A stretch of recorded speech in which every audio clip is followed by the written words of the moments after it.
Swastiastu, saya Ibu Yana Pusaka Saputra, mengangkat tema leadership dengan judul Gaya Kepemimpinan yang Diperlukan untuk Indonesia. Jadi sesuai dengan pembelajaran estetika humanisme yang telah diberikan, terdapat 4 jenis gaya kepemimpinan yang akan saya jelaskan pada kali ini, yaitu yang pertama adalah gaya kepemimpinan otoriter, di mana pemimpin memegang kendali penuh. Semua peraturan dan keputusan dibuat sendiri tanpa masukan dari tim. Yang kedua itu adalah demokratis, di mana pemimpin mengajak tim ikut berdiskusi dan memberikan masukan, dan keputusan diambil bersama. Yang ketiga yaitu transformasional, yaitu pemimpin yang fokus memberikan inspirasi dan motivasi. Mereka mengajak tim untuk berubah, tumbuh, dan mencapai visi bersama yang besar. Yang terakhir yaitu adalah gaya pemimpin yang delegatif, di mana pemimpin memberikan kebebasan penuh kepada anggota untuk mengatur dan menyelesaikan tugas. Efektif jika tim sudah sangat ahli. Dari keempat gaya kepemimpinan yang ada ini, sebenarnya memiliki kelebihan dan kekurangan masing-masing. Jadi, yang terbaik itulah tergantung situasi yang dibutuhkan. Jadi misalnya seperti yang delegatif, itu efektif jika tim sudah sangat ahli. Kemudian yang demokratis, di mana misalnya terdapat hal-hal yang perlu masukan dari bawahan dan sebagainya, itu sangat penting disampaikan untuk gaya kepemimpinan demokratis. Nah, sekarang kita bahas tentang Indonesia, di mana Indonesia memiliki 34 provinsi dengan jumlah penduduk yang sangat banyak, yaitu 290 juta penduduk. Dan tentunya di Indonesia masih banyak permasalahan yang belum ditangani. Jadi, menurut pendapat saya tentang pemimpin yang diperlukan Indonesia pada saat ini, yaitu pemimpin yang transformasional. Nah, pertanyaannya kenapa? Jadi, yang pertama, menurut pendapat saya, yaitu Indonesia sedang menghadapi kompleksitas bonus demografi. Indonesia saat ini berada dalam periode puncak bonus demografi, di mana usia produktif mendominasi populasi. Kepemimpinan transformasional mampu menginspirasi dan memotivasi generasi muda, mentransformasi sistem pendidikan, serta menciptakan ekosistem industri berbasis teknologi dan inovasi agar bonus demografi tidak berubah menjadi beban. Yang kedua, Indonesia saat ini masih terjebak dalam istilah middle income trap, jebakan pendapatan menengah. Untuk mencapai visi Indonesia Emas 2045, Indonesia harus melompat dari negara berpendapatan menengah menjadi negara maju. Pemimpin transformasional berani melakukan reformasi struktural yang fundamental seperti digitalisasi birokrasi, penataan regulasi, dan pergeseran dari ekonomi berbasis komoditas mentah ke industri bernilai tambah tinggi, atau yang disebut dengan hilirisasi. Yang ketiga, yaitu melakukan reformasi birokrasi dan pemberantasan korupsi. Masalah klasik seperti birokrasi yang lambat dan tingkat korupsi yang tinggi kerap menghambat potensi bangsa. Pemimpin transformasional bekerja dengan mengubah budaya, bukan sekadar mengubah aturan di atas kertas. Mereka membawa nilai-nilai integritas, transparansi, dan efisiensi melalui pemanfaatan teknologi, misalnya seperti dengan e-governance penuh, yang meminimalisir celah korupsi.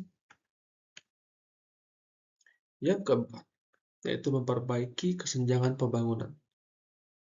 Misalnya seperti Jawa dan kita bandingkan dengan luar Jawa. Karena kita ketahui bahwa di Indonesia itu masih terpusat ekonominya di Pulau Jawa. Ketimpangan ekonomi dan infrastruktur antar wilayah masih menjadi tantangan mendasar. Pemimpin tipe transformasional memiliki visi jangka panjang long-term vision yang inklusif. Mereka tidak hanya membangun infrastruktur fisik, tapi juga membangun SDM, akses kesehatan, dan konektivitas digital secara merata agar pertumbuhan ekonomi dirasakan hingga ke pelosok. Yang terakhir, yaitu yang kelima, yaitu navigasi perubahan global dan geopolitik. Dunia saat ini dipenuhi dengan ketidakpastian, mulai dari krisis iklim, transisi energi hijau, hingga ketegangan geopolitik.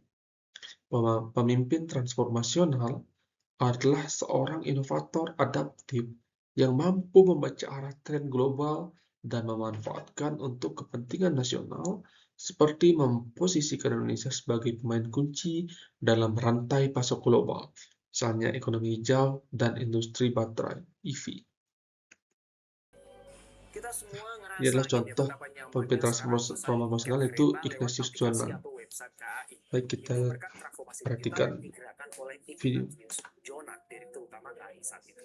Tapi tahukah Anda, di balik kesuksesan besar itu, Jonan punya strategi yang unik.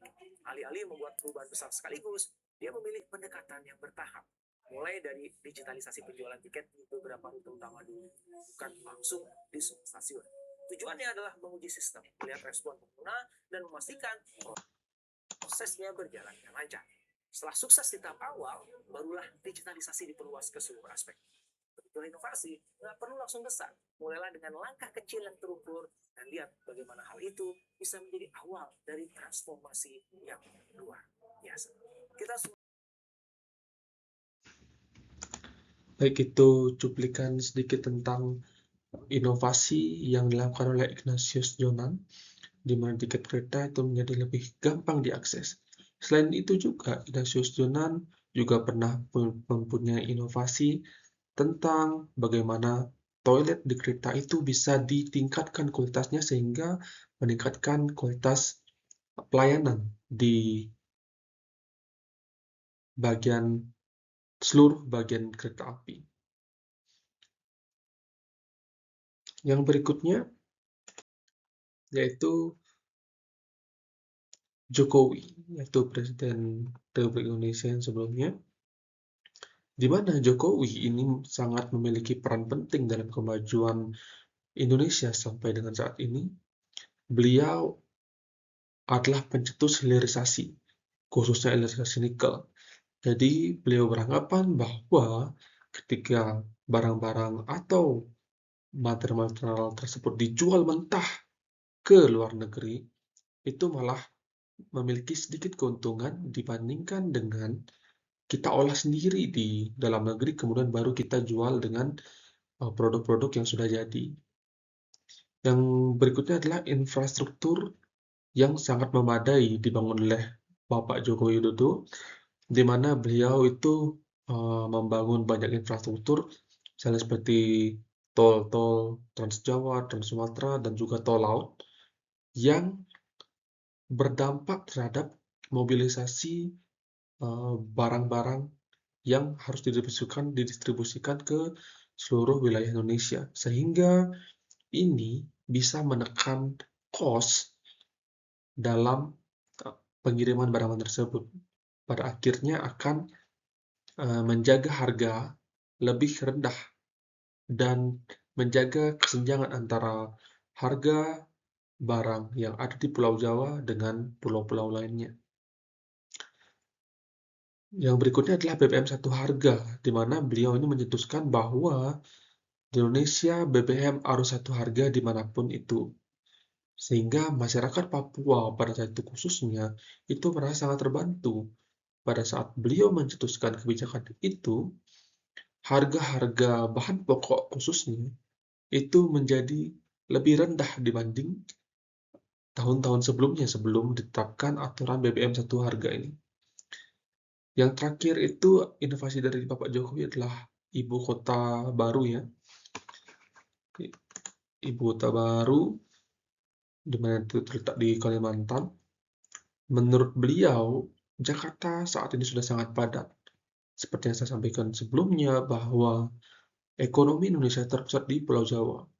Maksud dan tujuan beliau memindahkan ibu kota ke Pulau Kalimantan itu agar pusat perekonomian terbagi dan berujung majunya Pulau Kalimantan dan sekitarnya, dan terdampak pada masyarakat sehingga kualitas hidup dan ekonomi masyarakat diharapkan mampu meningkat